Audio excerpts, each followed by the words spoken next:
but I think I really need to get all the variants of this Harley Quinn Plastic Man crossover where oh wow, it's like Barter in Justice League all over again. But despite that, um, oh, oh, oh, yes, hello, and welcome to My Mum Said I Could Watch It. Return of the Living Dead Part 2. I figured I have to really, given the fact I've done Part 1 and Part 3. So I bit the bullet and paid the £3.50 to rent it. It's on just behind us now. 1986. I saw this closer to 1994. Probably about 17. Now this is when you had four front videos. You had the big four and this gold bit behind it. Probably borrowed from a mate. It's was out with a whole bunch of other films. Evil Dead Part 2 came out on this as well. It was one of those latter day sell throughs back when you would buy a video for as cheap as $7.99. Imagine that. Owning a film on VHS for as cheap as $7.99 in 90s money. It had eluded me until this point. I had seen Return of the Living Dead as a teenager. As an early days, my mum said I could watch it. This is probably sixth form, 16, 17. So technically speaking, probably wouldn't fit into the oeuvre when I saw it. However, given that this is, I believe, a 1988 film, I felt that it would be remiss not to mention it. And to say it easily, it's the it's the weakest of the three. Sadly, it really is. It's not The Empire Strikes Back. It's not The Godfather Part 2. They have decided to turn a corner really into the comedy as opposed to the level of threat. Um, for those of you who haven't seen the film, The Living Dead Return. Okay, so there's a bit more than that. As you see behind me, there is a canister that falls into an alcove somewhere. Uh, Jesse, an erstwhile local kid who really should just be a member of the Monster Squad, is bullied into trying to find it by two of the larger kids. Billy, I can't remember. Billy is all fairly interchangeable at this point. Um, finds the crate and gets the hell out of town because Jesse's not an idiot. Billy decides to go and investigate with the third ne'er do well, who never really understand what happens to him. Um, even though you want to go, Billy don't be a hero. He goes and gets toxified. In the meantime, Jesse goes home and realizes he was part of a typical suburban family.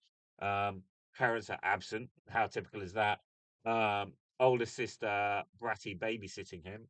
Um, and the first half is actually handles quite well because you have raised the level of threat by bringing this into a child's view. He's about 12. He's a tweenie, maybe 13 at the cusp of it. There he is there. Reading his comic books.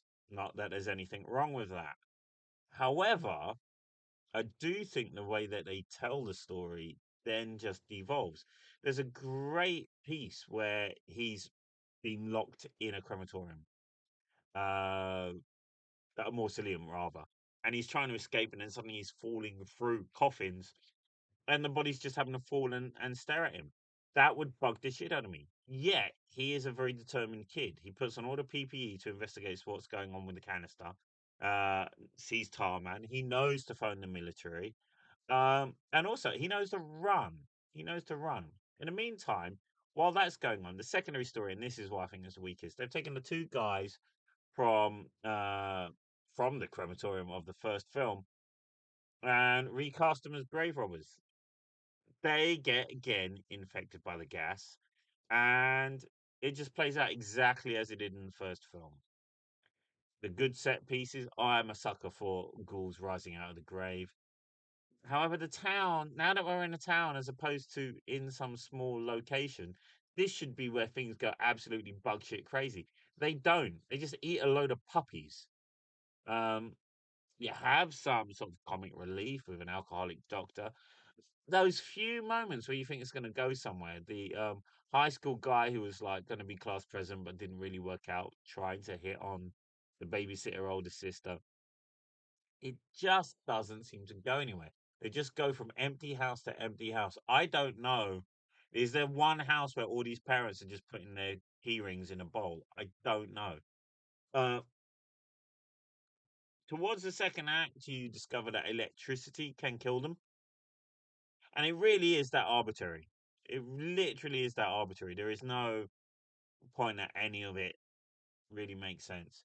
Uh, and by the end, you know what? It's just gotten skitty as hell. The army will shoot them all for trying to escape. Then the army see that they've realised electricity will kill the zombies, so of course they're going to leave them live. It's it falls apart. It is literally a shambles of parts of other films, and it really is a shame because the first half of the film, Billy's work, Billy trying to figure out what the hell's going on. Not Billy, Jesse. Jesse's story of trying to survive a zombie uprising. In fact, I think it would have been stronger if I had an hour and a half of 28 days later from the perspective of a 12-year-old. A 12-year-old whose parents die within the first 15 minutes and then just needs to get out of Dodge, because I think that would be a fascinating film. What we get, though, is an alcoholic doctor. The place plays too much on the fact that it's comic booky, getting the Plymouth Fury out. What's this? Some sort of comic? All of that. And while it's really good to see the discombobulation of the zombies, I suspect amputee actors were involved for a lot of those scenes, frankly, um, which is a good thing. Is it doesn't really build up any of the threat. You have a dark fantasy element here. The fact that they can speak is only ever played for laughs. It's not like when they're trying to commit the autopsy, it's just going, brains, give us a moment away from the pain. There is no torture in these creatures.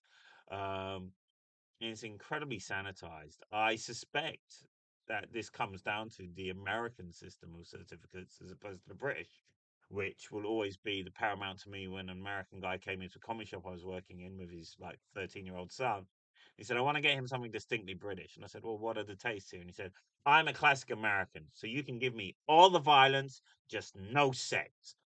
That's what my son can read. And it's like, okay, fine, Judge Dredd, it is. And I feel that that's what this was. I suspect that this wasn't even an NC-17. This is a PG-13. Just fools me. But then again, that's America for you. So to conclude, Plinky Plinky Simps with no orchestration at all. These two guys doing what they did in exactly the same thing, basically just eating. Oh my god, Brenda! His girlfriend just lets him eat her brain. There's no final girl to her, and like because you think, oh, there's going to be a subplot that's going to wait, that this is going to be in the ensemble, and we'll twist back. It doesn't. They just wander along, get shot, and then eat his girlfriend. There's nothing to it. First half, great. I grudgingly would give this a 3 stars. Um, Worth tuning in on if it's on the TV, yes. Worth a rewatch, absolutely not. I would say Return of the Living Dead Part 3 took so many more chances, and Return of the Living Dead Part 1 knew the line for the horror and the comedy within it, kept it low key, and you actually cared what happened to those guys. So that's my review of Return of the Living Dead Part 2. I definitely want my 70.99 back. I could have put that towards Omen 3, the final Menace, Final Crusade. I don't even know anymore. So thanks for the likes and subscribes. And with a minute to go, everyone who felt the need to comment on Goonies Go to College, I'm so glad you care about that film. I'm so glad you care about that film, really. I mean, you obviously didn't care about the film. You obviously turned up and just thought that there'd be some of the best bits of TNA within my video. I don't know why. Don't forget to like and subscribe. Yeah, that's me done. Good night.